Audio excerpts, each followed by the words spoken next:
Assalamu alaikum guys, this is your Arabic teacher Sam and a very warm welcome back to another Arabic language lesson with me. So, firstly I want to thank Dawood Abdul Rahim, who sent me a really nice email just thanking me for my videos and said that he was interested in learning Levantine Arabic or Shami Arabic, and if I have any advice on that. So I am going to speak directly to that and I'm going to respond to your email inshallah, but I'm committed to putting out a video every day this month in July, so it's getting late, so I thought I'd better hurry up and I better do a little video for you guys. So what I'm going to do today is something that is going to be useful for you, Dawood, and will be for the rest of you. And what I thought we'd do is we'd look at the blurb of a Palestinian novel. Being introduced to the literature of a language is such a humanizing way of learning about the people, and I really love literature, and especially the novel genre and poetry and stuff, and I thought it'd be nice for us to kind of do a breakdown of some novels and some more complicated literature like that, especially for those of you who are a bit more advanced in your Arabic language. So there's this book here. It's a Palestinian novel by a very famous Palestinian writer called Ghassan Kanafani. He's the author of another novel that I read when I was studying there, called Rijal fi Shams, the Men in the Sun. But this is a book called A'id ila Haifa, The Return to Haifa. So I want us to read the blurb. We probably won't get through all of it in this video, but I'll do a second part, I'll do a part 2, maybe come out tomorrow, inshallah. There's another video. I want to start doing my Arabic alphabet course tomorrow, but maybe I can put out 2 videos in one day. So that's what we're going to do, yeah. This is a novel called A'id ila Haifa by Ghassan Kanafani, and we'll see how far we get through the blurb, just to tell you about what the topic of the story is, and we'll break down some of the Arabic, inshallah. So, how does it go? So it begins, قصة رائعة جدا. Yeah, قصة رائعة جدا. So a qissa is just a story. Yeah, قصة رائعة. So like a great story. Yeah, not even just a great story جدا, like a very great story. What is it about? عن معاناة الشعب الفلسطيني.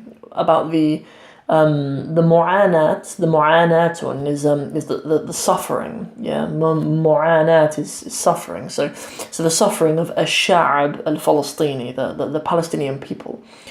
تتكلم عن عائلة من حيفا. So as it's تتكلم, those of you who are familiar with conjugating verbs, you would think if it was talking about the person, Ghassan Kanafani, as he's a man, it would say يتكلم. But it's تتكلم in the feminine because it's the qissa. It's the feminine word, the story, the qissa. That's talking about the family. Yeah. So تتكلم عن عائلة. Of course, it's عائلة because of the preposition an before it. Always puts kasras on the word afterwards. So about a family. And عائلة is a pretty common way of just talking about a family. Like I remember when I was at university, I was taught other words like usra and ahl and stuff. But the way that in English we think about the word family, a'ilatun is probably the best word. So it talks about a family min Haifa. There's a city on the coast in Palestine called Haifa. So what happens? فقدت ابنها في عام 1948. So فقد means to lose something. So فقدت, it lost ابنها, its son. في عام, in the year of 1948. So in the year of 1948, 1984. That year is that's like a pinnacle year in Palestinian history. Yeah, that's 1984. You need to keep 1984 in your head, yeah, for sort of studying Palestine and its literatures and stuff. So so this is what happens in 1984. So what happens? عندما هجروا رغم عنهم ولكنهم تركوا ابنهم مرغمين. So عندما is a nice way of just saying when. Yeah, when هجروا.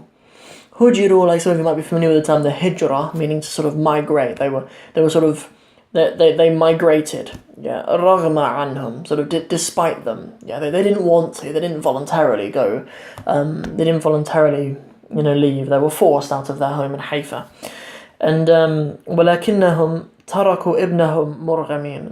They were forced to leave their son. حيث أخذتهم الزوارق إلى عكا. Yeah, so حيث أخذتهم. So, when akhada means to take. So akhadat, she took, hum, them. But when it says she, it's talking about the zawariq. Zawariq means boat. It's the plural of zawraq. I think the plural of zawraq.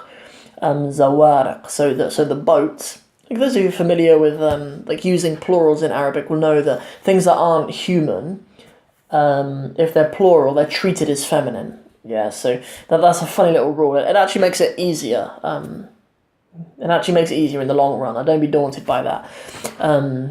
Yeah, so that's kind of what happens. Yeah, so what happens is this family get taken by boat to a place called Akka. Akka is a city sort of further in the north. I think in English we call it Acre. It's about the sea, I think it is in English, acre.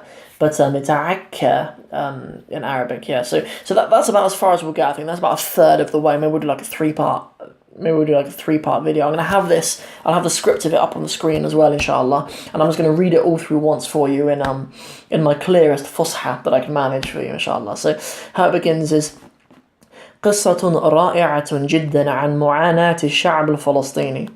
تتكلم عن عائلة من حيفا فقدت ابنها في عام 1948 عندما هجروا رغم عنهم ولكنهم تركوا ابنهم مرغمين حيث أخذتهم الزوارق إلى عكا. So like a vague translation that we've kind of put together and we've pieced it together sort of word at a time is a very great story about the suffering of the Palestinian people. It talks about a family from Haifa who leave their son behind in the year 1948, when like despite what they would like, they had to migrate, but they left their son, but they were sort of forced to leave their son. When some boats took them to Akka. So that's kind of the vague translation around it. And then later in this, we sort of learn about what that journey was like and then what happens later in the story. So there's a bit of suspense for you guys to find out what happens later. And if you find it intriguing, the blurb of this, then maybe we'll start to, maybe every week or so, we'll just do like a few lines. And then maybe eventually we could do like a whole study series working through a Palestinian novel. It may be that as we're quite early in this channel, I mean, I'm still under 30 videos and you might not care about that. So you just need to let me know how I can help you guys, inshallah. But something that I find fascinating and, learning about the literature, and hopefully someone like myself who is obviously white, British and speaks English and is a YouTuber, but can read Arabic, hopefully we can raise a bit more awareness around some of the Palestinian literature and other Arab literature at large, inshallah. So I'd really, really appreciate it if you would like and share this video, and as well, if you enjoyed it and you'd like more, don't forget to let me know, and hit the subscribe button on the channel as well. I'd really, really appreciate it. If we get to 200 subscribers soon, that'd make my day. Yeah, I think we're almost at 170, so you guys are awesome for that. So that's everything from me for now. Assalamu alaikum wa rahmatullahi wa barakatuhu.